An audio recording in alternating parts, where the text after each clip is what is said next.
Hey, hey, good morning or good afternoon, wherever you happen to be. Center for Spiritual Living, Palm Desert and beyond. Beyond the great beyond. How are you today? It's good to see you again. It's Reverend Charles with you. I'm looking a little orange. The camera on my computer, I'm not an Oompa Loompa, I promise. I haven't transformed. It is I, and I am orange-ish. It's a good day. Jeffon is jumping on right now. I just had to get him the link here at the last minute. There he is. I don't know. Look at that.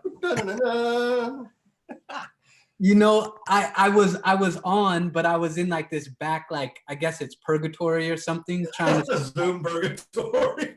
get through. Yes, I am here. All right, glad you are. Well, good morning. There he is. I texted him just a couple minutes ago. I said, I'm gonna have to make this show up on my own here at the last minute. Where are you, bro? Glad you're here. How are you, man? I'm good. How's it going? There have been It's good. Just did a little filming in the sanctuary earlier this morning. What's that? Oh, it's a little patchy, but I can hear you now. Yeah, it is patchy. I noticed that. I'm kind of coming in and out a little bit here. We'll figure it out. How are you? What's going? I mean, what's just give us a couple paragraphs. How are you this week? Yeah, things are really, really well. There's been a lot of conversation, obviously, that has stemmed from what Dr. Joe and myself have been doing, and organizations that have been really open and receptive to having a conversation, particularly around unconscious bias and unconscious perceptions that tend to fuel those barriers that may exist. But before we jump into all of that, I just want to say namaste to you. I know Russ and D said begin with namaste, so I want to acknowledge that and simply say I see you, brother. I see you too. Thank you. Namaste. God bless you. I'm grateful that you're here. And to have another my first time with you. I know this is a little spotty. I hope for everybody out there it's coming through loud and clear and all that. I'm not sure what's going on, but just a little jumping around with our internet connection here for some reason. But we'll make our way through. So yeah, namaste to you, my brother. Namaste to everybody watching. Thanks for so say a little bit more about that, Jeffon. What's the response that you're getting and how it's being received out there in the world? Talk to us a little bit about that. Yeah, so it's fascinating because this whole concept of resolving unconscious bias or perceptions, as Dr. Joe and myself have talked about in the past, those implicit bias that may exist within ourselves that create these cultures of exclusion that we often don't even know that is existing within ourselves. Bringing that light of conscious awareness into the unconscious unawareness and starting to reveal some of those quote unquote dark spots that we haven't visited within ourselves is extremely profound. And it seems with organizations, it's important to have that conversation. With individuals, it's important for us to have that recognition. But prior to this call, I was chatting with another organization down in Dallas, and they were mentioning, well, is there a way that we can have this deeper type of conversation that is really centered around perhaps systemic issues? Because I don't know if at times people have recognized how deep and how miseducated some of us are, most of us are, I'll just say, based upon the conditions that we've been brought up in. And it's not saying it's good or bad, but can we really start pinpointing the systemic root of the issue to then move forward towards some resolution? And we're not just talking about race. We're talking about anything. We're talking about poverty. We're just talking about a construct and a mindset. I mean, it could be anything. It could be, poverty, abusive relationships, right? Whatever input that we're getting that becomes our paradigm. Mm-hmm. And I know, race is a big thing to talk about right now, but when we talk about principle, we can be talking about, was talking with Dr. David Alexander yesterday. We could be talking about anything, the health of our body, the kind of food that we eat, the relationships that we surround ourselves with, right? Money, interpersonal, race relations, all these kind of things, to really get in there and to start to look at, it's the unconscious bias, we call it, toward whatever, toward any one of those laundry list of things that we could be talking about. It's just such a process of waking up, isn't it? Of really properly educating ourselves. And it's a never ending thing. And what I found in my life is when I start to question the foundation that I have built my life upon, there are two things that tend to happen. First, I either feel vulnerable. Okay, is this actually, should I step out? Is this some kind of flaw that maybe exists? Is there something that I've been continuing to carry with me that doesn't necessarily make sense? And then second is fear. Because when you start stepping towards that uncertainty, you're starting to question perhaps the reality that you've come to believe to be true. And being vulnerable is a beautiful place to be. It's like, imagine how vulnerable a flower is when it begins to open from its blossom. I mean, at that time, it's susceptible to so many things. And for you and I, it's an opportunity for us to expand and step out and look at the foundation that we're standing on. And it's okay if it's wrong. Yeah. But looking at an even deeper level and recognizing that, the conversation and the science of mind and these philosophies, there is always something that is supporting, that is deeper than even the most quote unquote flawed condition. Yeah. That makes me think of, I was the kid in class who, I didn't want to raise my hand unless I knew the answer. Yeah. And I think there's some of that going on. I think there's also just a fear of being in that vulnerable space of, I am lost, I don't know. Yeah. And looking, perhaps looking foolish, because we don't have something figured out, and to really embrace the fear around the unknown. There's to get educated in the first place is an admittance that I don't know something. So I put myself in a situation, I'm admitting I don't know. And that's why I'm here, is to actually to learn something. And so there's a vulnerability in that as well. And I think if we can take on making our lives better in any way, whether it be just in all the ways that we're unconscious, and waking up to embrace that vulnerability, as challenging as it might be, and to really embrace fear. Like, the point of life isn't to never be afraid again, but it's to just go do something, just do something. Yeah. So true. So true. Yeah. I see you looking up there. What are you looking at? Oh, I set up my, so, I had to get dual screens. and my forehead is very shiny. I can see. Let me turn off this overhead light. I don't think it's not as shiny as red as my face looks, though. Okay, it's okay. So I'm looking up at this dual screen setup. So my camera is right here, and I have the questions over here because I can only do so much on this small little screen. So if I'm looking away, I'm not pondering into space about some type of revolutionary idea. I thought your wife came into the room or something. No, I'm just. Well, we already have one comment here. I'll just throw it out there. What are your suggestions as a course of action to change the image of Black people being criminals as a people? The subliminal messages to the public is the majority of Black people are criminals. This has produced a collective thought around fear. I would say, number one, do you agree? Number two, how do you address that?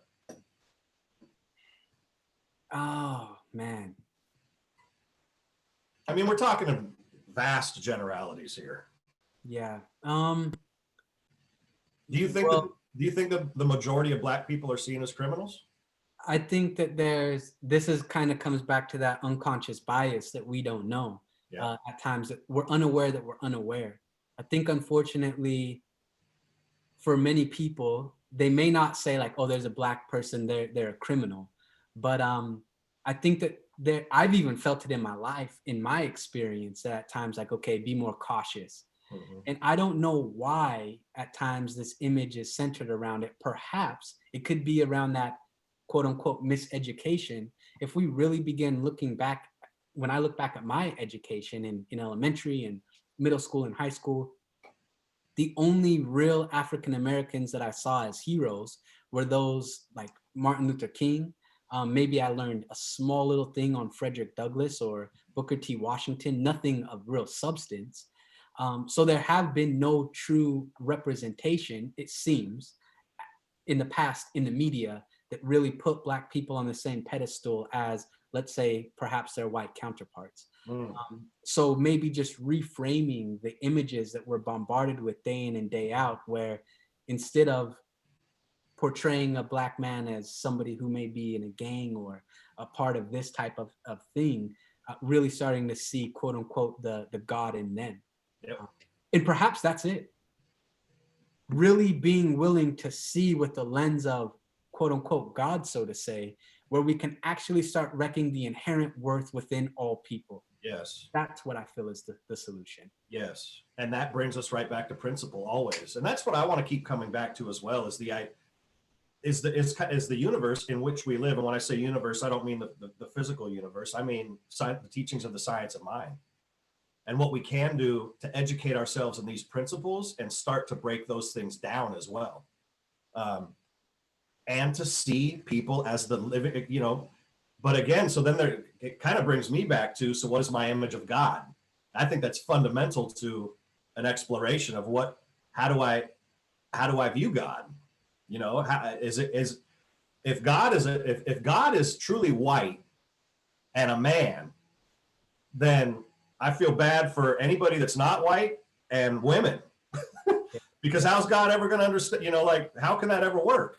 So that kind of in starting to do some inquiry into those types of things leads me to, there must be a principle that is, if nothing else, at least androgynous. When I know in some mythology, there is an androgynous idea of God. Mm-hmm. But also that it's a principle and not a person. I love coming back to the idea that God created us in its image and likeness, and we've been trying to return the favor ever since. And that's what we do. And when we do that, then we have the tendency, like, for example, it would be, I'm a white man, I would view God as a white male, which just isn't, I'm just, again, I think it just comes back to what we expose ourselves to, the ideas that we expose ourselves to, and to go get educated. Like you said, like you weren't exposed to many African-American people of color, as heroes or influential people and things like that. But you can go find so many of them if you just go seek it out, and to be aware that you can seek it out. So it just, imagine if we also talked about, if we learned just as much about the ancient African empires, and then we really started, this was something I talked to Dr. Joe about, and imagine even in some of the texts that we study in New Thought text, if we really start tracing back the roots of that, whether it's from Africa or whether it's from India, and we start recognizing this commonality and this collective type energy that has always been there, that's not just harbored or bestowed upon a few individuals who are these gatekeepers, right. But it's something that has been passed down for thousands and thousands of years. I often go and explore ancient Egyptian quotes.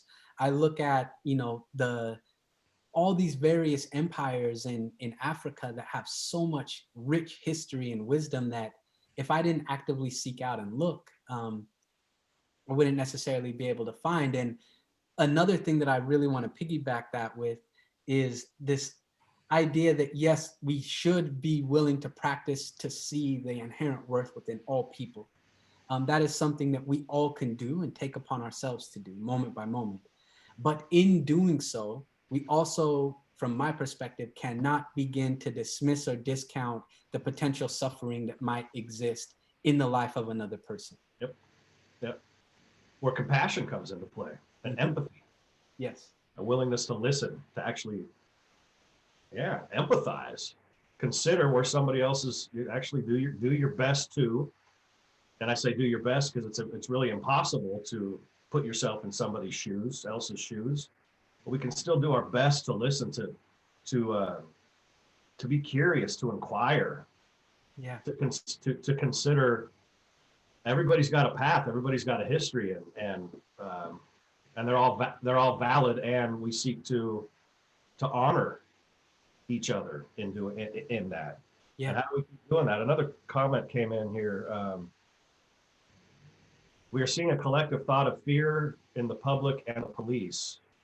When living beings are fearful, they become dangerous. Okay, so I'll just read this comment. What are the best ways for marginalized people to interact with law enforcement and personnel to prevent themselves from being placed in harm's way? Okay. I mean, I've heard this for a long time. I know that their Black families have to talk. You know, people of color families have to talk about what happens when you get pulled over. What happens if you do? There was well, I think I mentioned this last week that I've never, well, you know, I would say probably since 12, 13, I've never felt comfortable. And I get like almost my heart drops when I see officers. And the question becomes, is that something that I'm triggering within myself? Is that a habitual response? Is that based upon my own internal programming? And I guess it could go really both ways. However, I talked to my wife about it, and she says that she never feels that way. Um, and it's really fascinating. I mean, the best ways for marginalized people to interact with law enforcement, it's going to be a deep thing. It's not just saying, well, there's good cops out there, which there are. I have friends even in Seattle who are officers who are incredible. In Portland, a friend who's just a phenomenal person. But there has to be some type of systemic change or shift. I mean, we've been bombarded, a lot of us, with this belief that cops are a certain way. And even if we come across a good cop, we're going to treat them the way that we think that they're going to treat us, which is often with lack of respect. It's a hard thing. More community projects, more resources put into those communities where cops are continuously on patrol, starting at a young age with kids. I don't know. Yeah, it's vast. It is, but you mentioned it, and I just recorded I'll give you a little peek at the sermon that's coming up this Sunday. But I shared a story of when I was flying from Brussels, Belgium to Accra, Ghana. And this woman and her little baby were sitting next to me. And you just mentioned the children thing. This is why I'm going someplace with this. And about halfway, it's about an 8-hour flight. About halfway through the flight, she said, I just need to go back to the restroom and freshen up. Can you watch my baby for a while I'm back there? I was like, well, sure, go for it.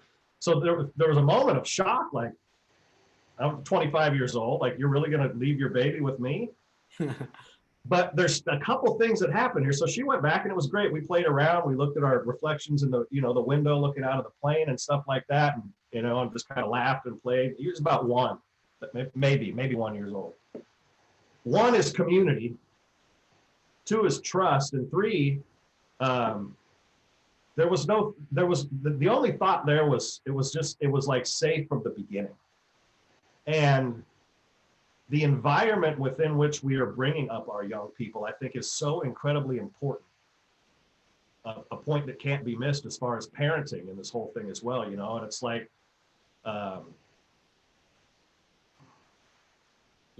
exposure and what works.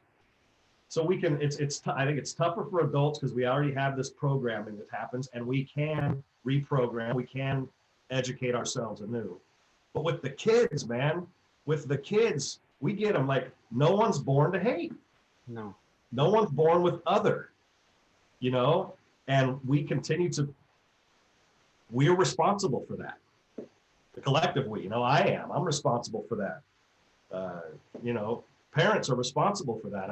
And I think that's part of the waking up process too, is that we pass it down to other generations. I feel like I'm wandering all over the place here, but I'm just really big about the kids, man, because the kids, they don't know it. They don't know.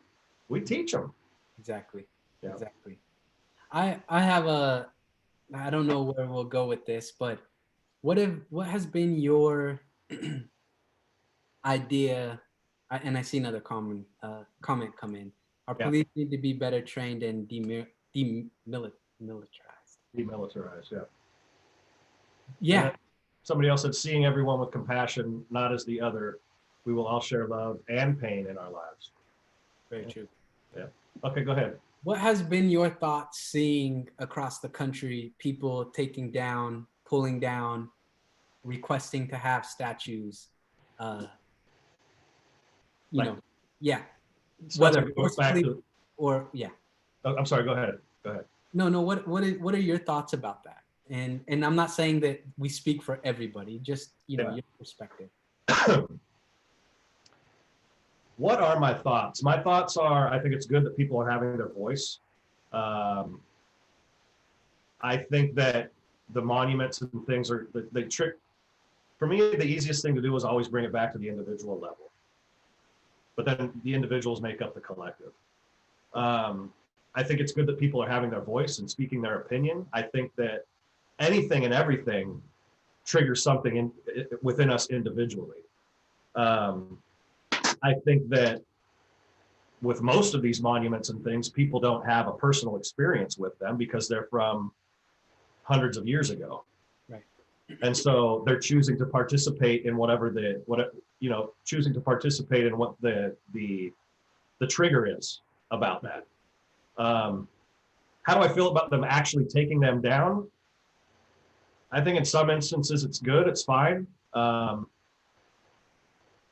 But again, I think what we need to do is take personal responsibility for how we're triggered by something, what it does to us.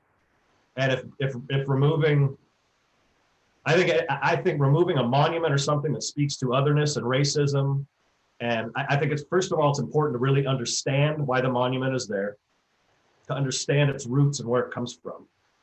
And then if it's really rated in otherness and hatred and racism and things that cause harm, that remind people of that, and then they go do cause harm and things, I'm all for them coming down. Mm-hmm.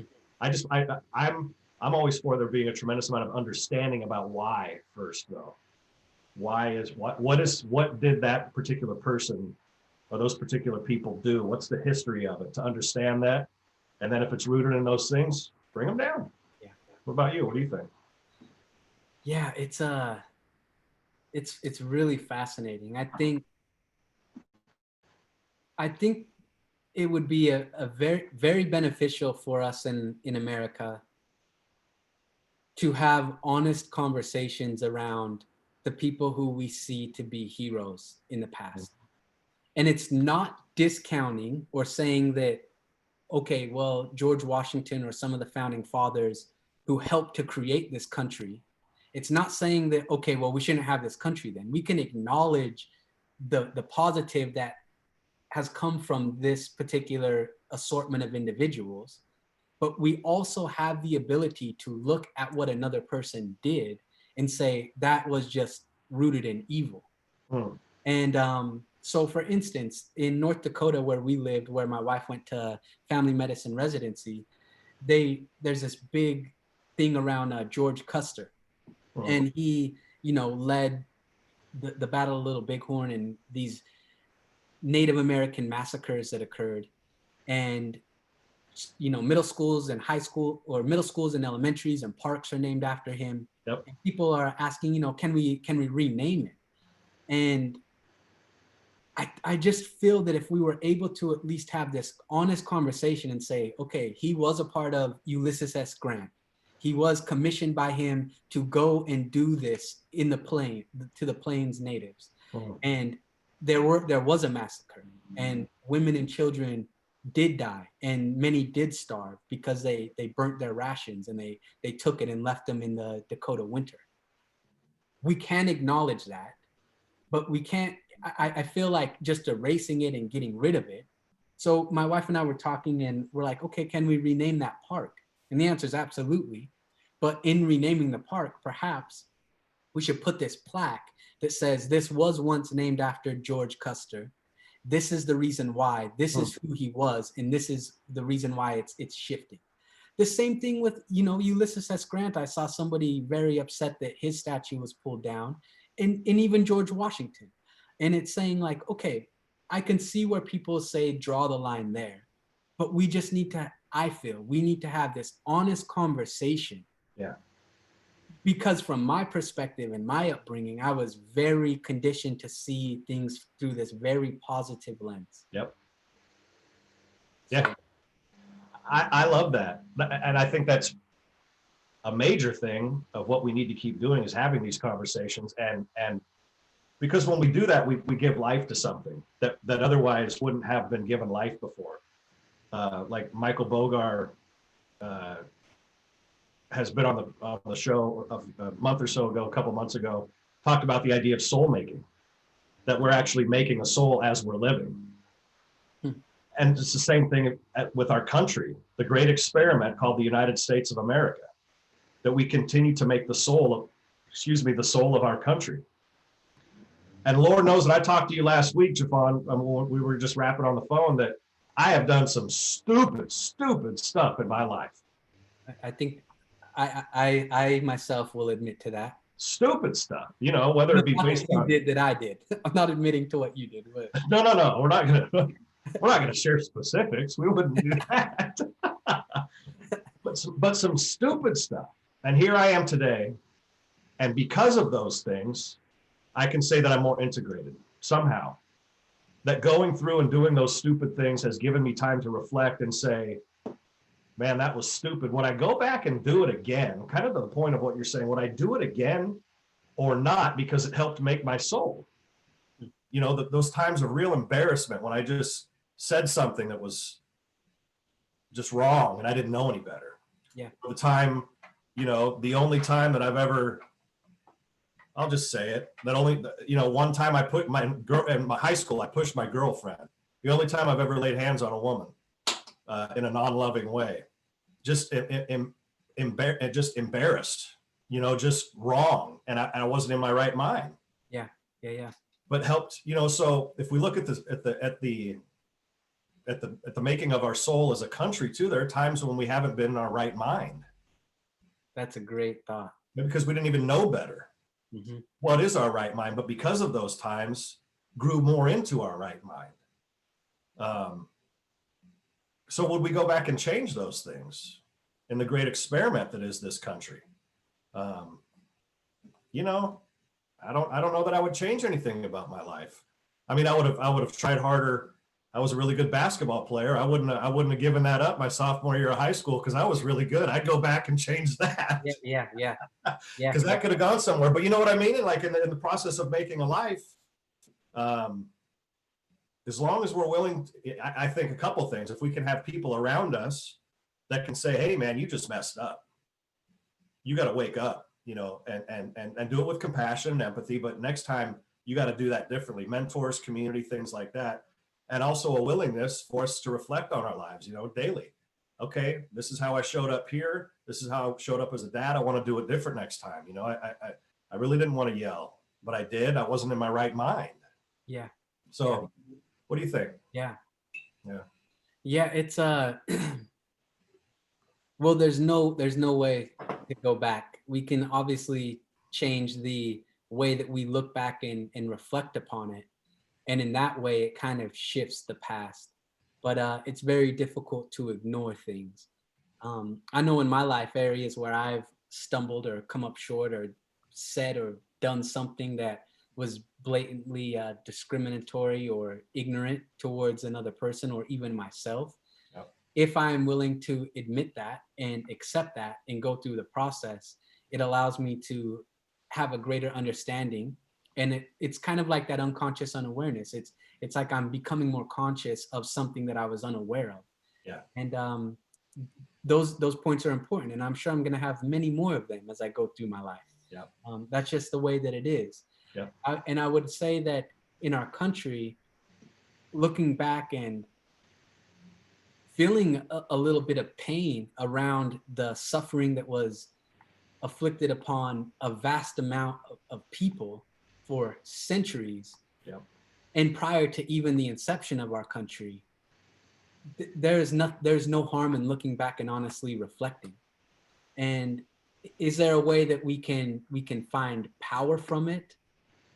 perhaps we can find a way to have conversations like we're having and reflect upon the true, the honest history of our country, and in doing so can go forward and create a brighter tomorrow. Yeah.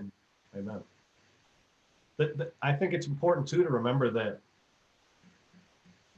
the parks, the statues, those types of things there's a symbol of something, and not the thing itself. And symbols give meaning to, they give meaning to our lives. And we would be remiss if we didn't. I think we've kind of already hit on it, but didn't understand that it is a symbol, that it's not the experience of something, and we're having the experience of something today as we're alive, wherever we are, within the context of our culture, that we're having the experience of something, and then out of the experience of that, a symbol comes that represents our experience of something.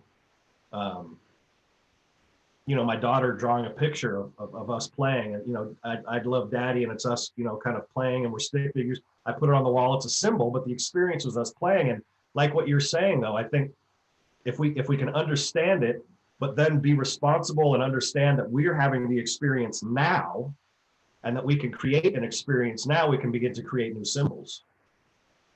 We can create new reflections of our experience now, like you said, by having these types of conversations, by having uncomfortable conversations, by those types of things. Yeah. It's a very, very unique time. So I would like to share something that I had a conversation with my mentor about yesterday, and maybe it will open a door towards something.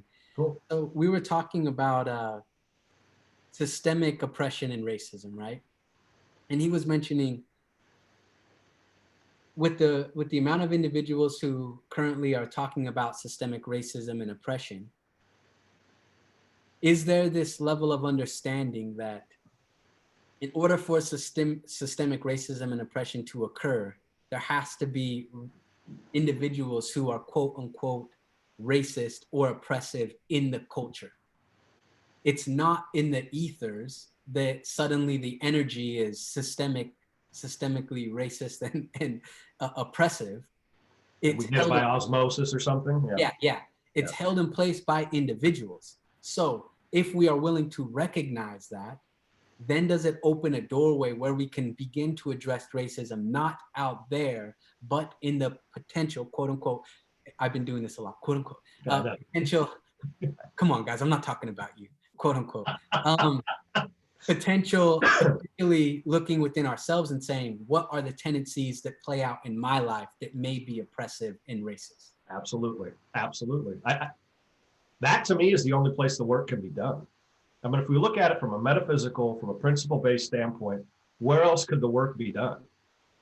I mean, I could stand in front of a room of 300 people here in our sanctuary and give a sermon, and hopefully it has an effect on people in a positive, empowering, life-giving way. But then their life isn't my work. My life is my work, right? Mm-hmm.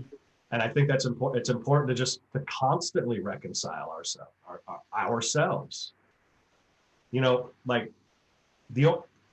I'm convinced the only relationship we ever have is the one with ourselves. Everything else is a projection of that. From that we project, whatever it is. Crossing the street because you're afraid of someone who's coming at you. Your relationship with money. With lovers, whatever it is. That's the only one we have. And to keep chiseling away to make this a masterpiece occurs to me as the masterwork of a lifetime. And so how could it be any different than that? How could it be that there are folks out there that whatever, racism, sexism, whatever, all the isms. Tribe Called Quest used to sing about the isms all the time. Yeah. So how did that sit with you? That conversation. I like that. I mean, and then for myself, it's even me asking the question, how am I participating? Yep. Even if I don't feel as if I'm participating, as we've said in the past, and I know maybe at the sanctuary when I was there, or potentially on one of these conversations, you know, it's like there's no neutral ground. We're either working towards creating something entirely new, or the act of trying to just maintain what's happening or status quo is reinforcing what currently exists. So it's like we're on one side or the other. Where I catch myself is just asking, you know, how am I participating in this? And one of my great friends who has a twin brother, and we were just talking about our experience of as young black men, and him and his twin brother, his brother is darker than him, and he was just mentioning to me how he's experienced various quote unquote privileges, and he didn't even know it until his brother told him.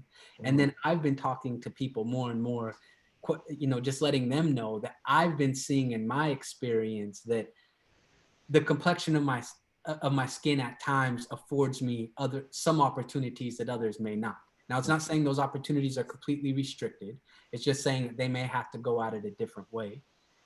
And same with me dealing with somebody else. So I'd have to catch myself and ask, you know, how am I participating even in my quest to dismantle those systems that have been have been like snares over time?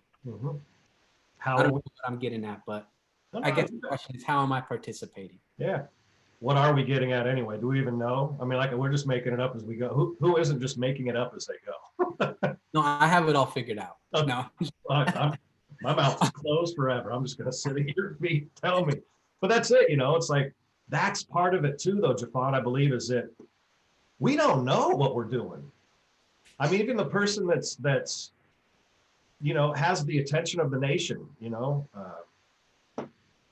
Dr. King, you know, Malcolm X, whatever, they were just, you know, Frederick Douglass, Abraham Lincoln, they're doing their best to listen. I believe, I hope, I choose to believe they're doing their best to listen to their heart in that moment and making it up as they go and listen to their own moral compass.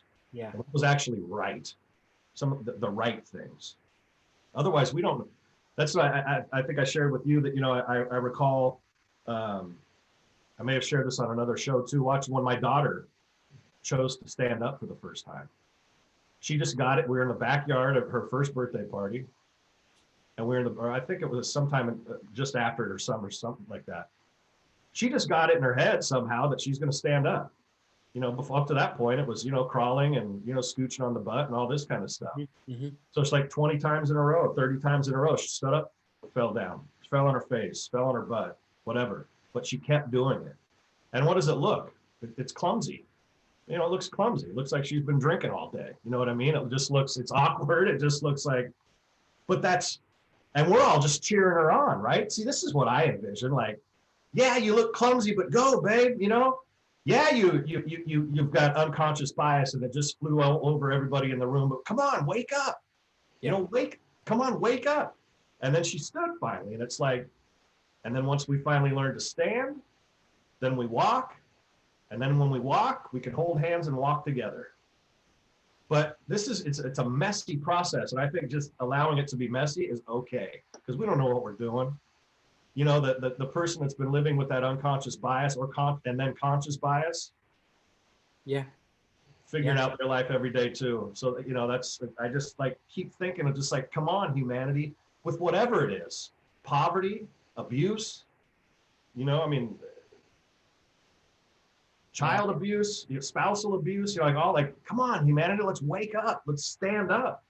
I don't know where I'm going with that either, but it felt good to say. No, that's a great thought. It's almost as if we're moving towards, we have a destination in mind. I would say for all of us, it's creating a world that works for everybody, where everybody's inherent worth is honored, valued, and appreciated.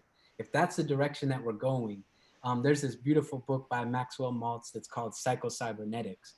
And it's about like course correcting as you're going to this particular point. So you start veering off or slipped into an unconscious pattern that I haven't yet resolved. It's okay, bring yourself back. You don't have to beat yourself down. You can acknowledge it, like we mentioned earlier, and continue forward. Okay, I'm starting to veer off again, or I'm getting swayed by this opinion of another person. I'm scared. Bring yourself back. We're going to continue to move towards it. And it's, yeah, it's like It's an everyday, moment by moment thing that we do not have to beat ourselves up over, but we have to be willing to recognize the areas that we come up short and Yes, stand up again, like your analogy of your daughter there. absolutely.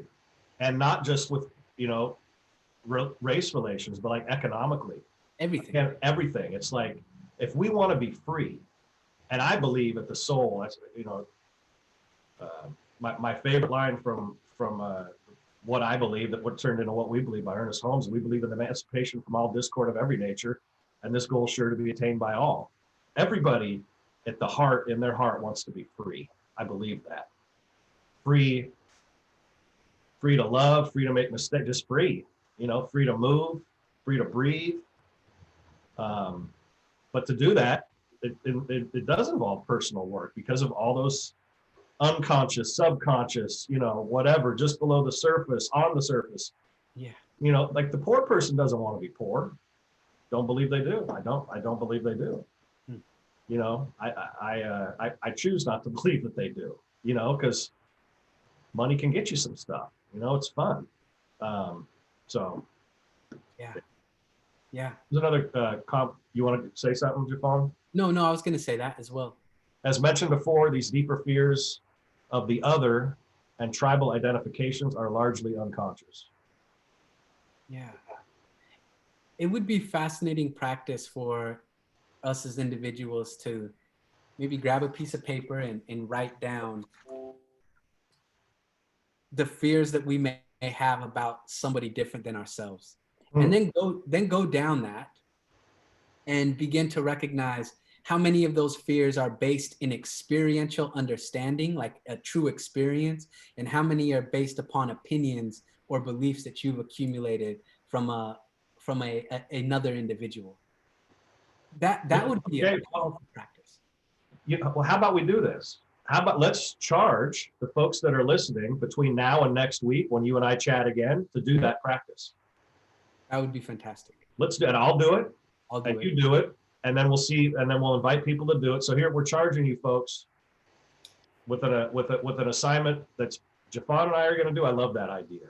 So say it again, Jeffon, so we're all clear on what we're doing. So what I'm inviting us all to step towards is to jot down all the fears that we have about somebody who is different than ourselves.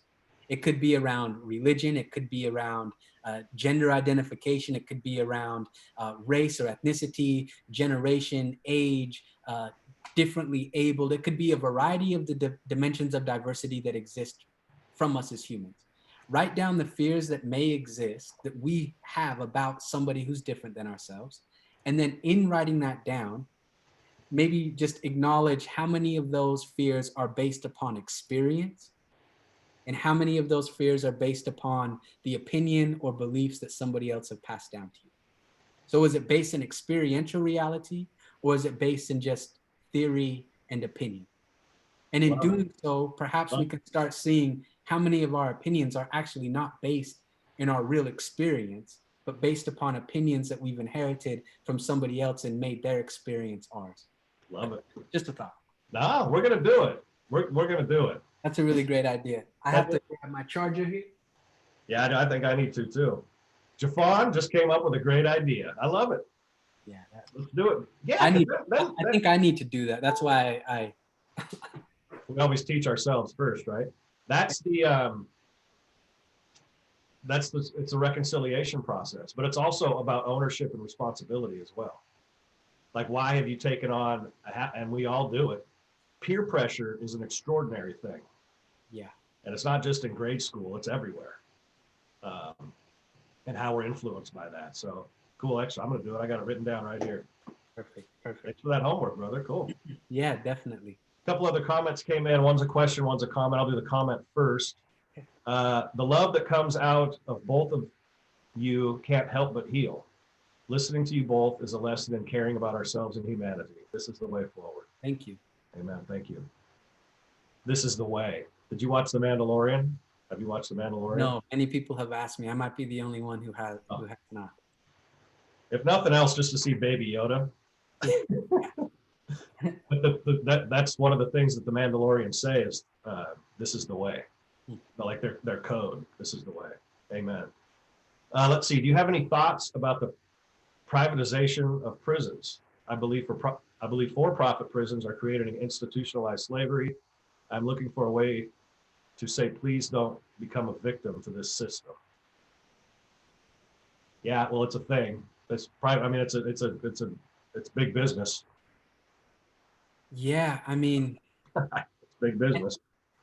if I mean, what I don't know what the exact percentage is, but maybe America has 25% of the world's prison population, something of that sort. And I think that we've really been able to embrace the capitalist model for privatization of prisons, that we start seeing that there's actually money in finding ways to lock people up. Yep. And if we look at the systemic injustice, we start recognizing that there's a disproportionate amount of individuals who are locked up who may be of color, who can't afford what another person could. So two people charged on the same crimes and one of them's locked up and one of them is not. And often we can see the disparity that exists to create that unequal way of justice. Yeah. Well, that's the evil side of money. The intention that can come along with it is profiting off of, you call it institutionalized slavery. I mean, I can see that. It's profiting off of taking people's freedom away. It's fundamentally wrong. It's fundamentally wrong. And then you think of the 13th Amendment, and I don't know if you've seen that show 13th on Netflix, which is a documentary. I mean, and then you can get those individuals who are in prison to do jobs for, literally pennies. Yep. um, Yep.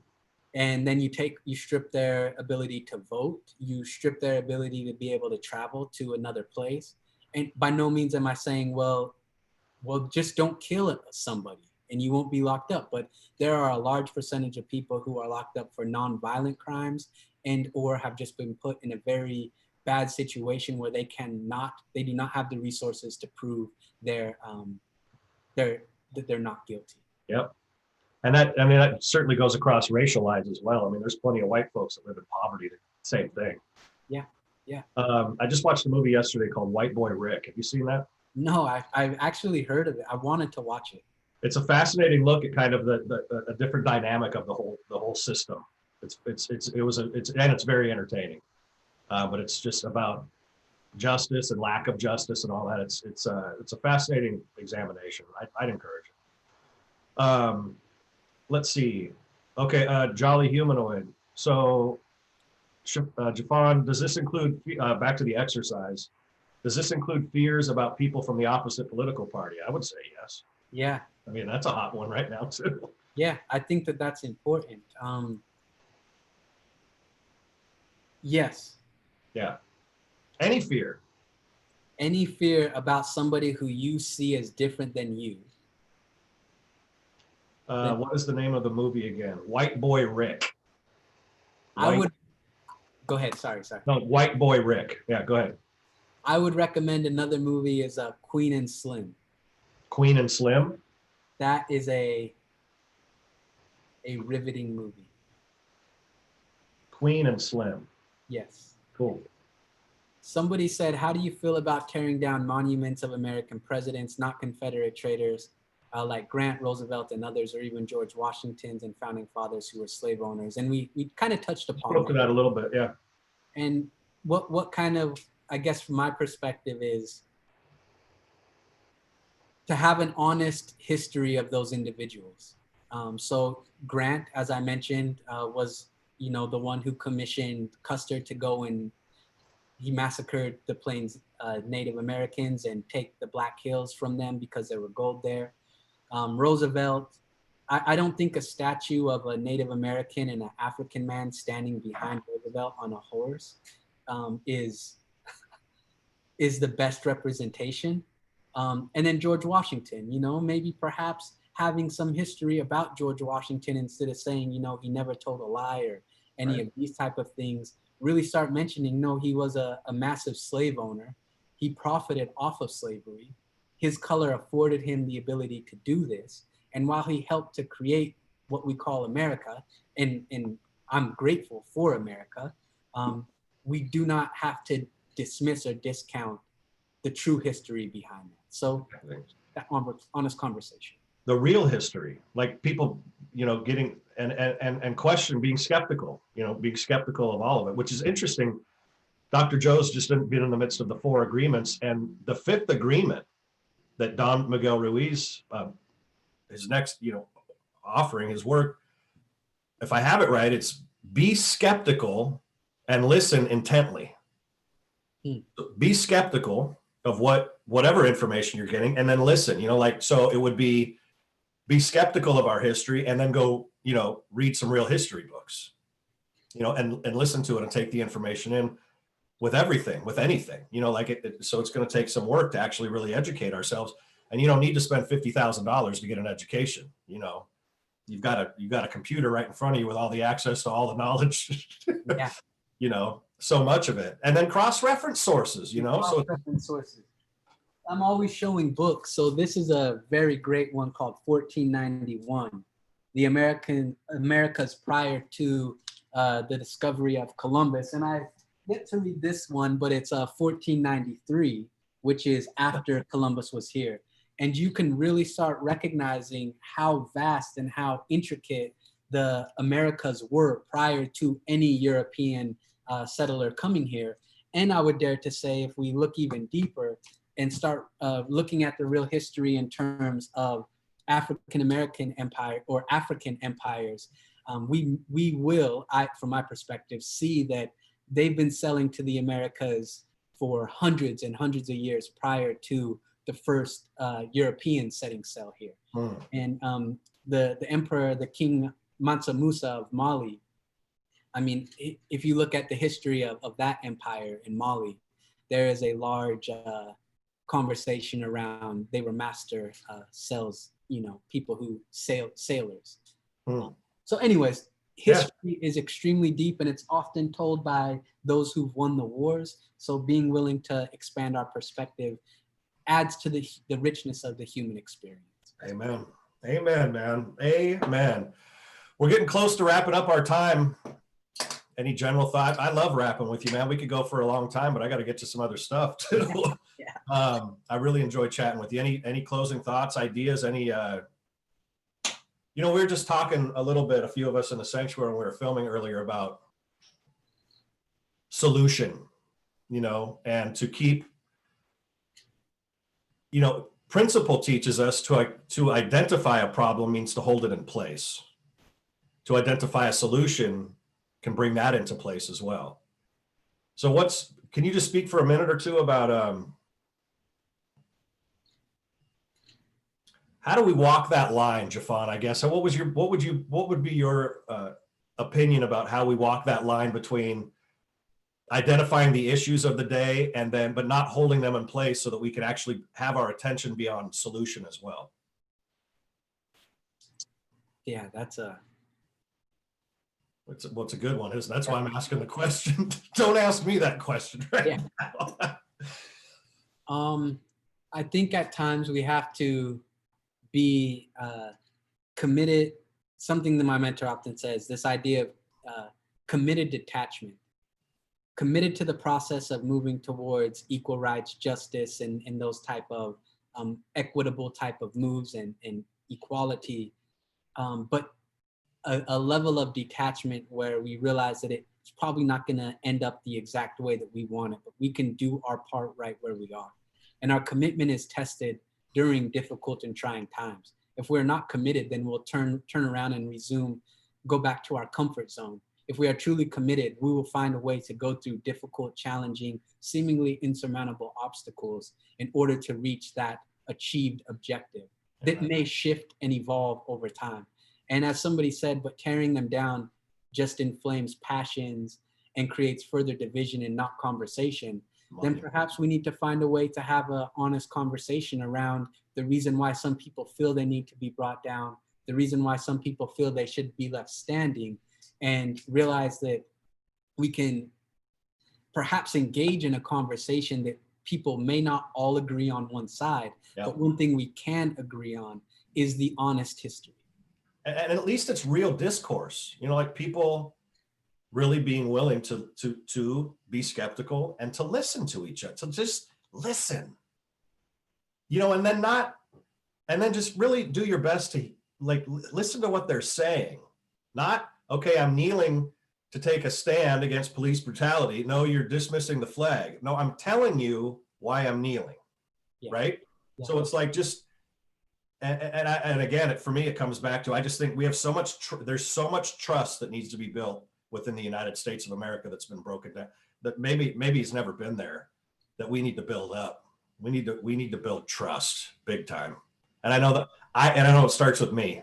It starts with me. I know that. Me too. Me too. Yeah. Thank you all for your chats, and the final quote that you see there: not everything that is faced can be changed, but nothing can be changed until it is faced. James Baldwin. That is a powerful way to end. So thank you. Great way to end. Thank you, Jeffon. Have a beautiful week, my brother. And God bless you and your lovely wife, your family. And can't wait till next Tuesday.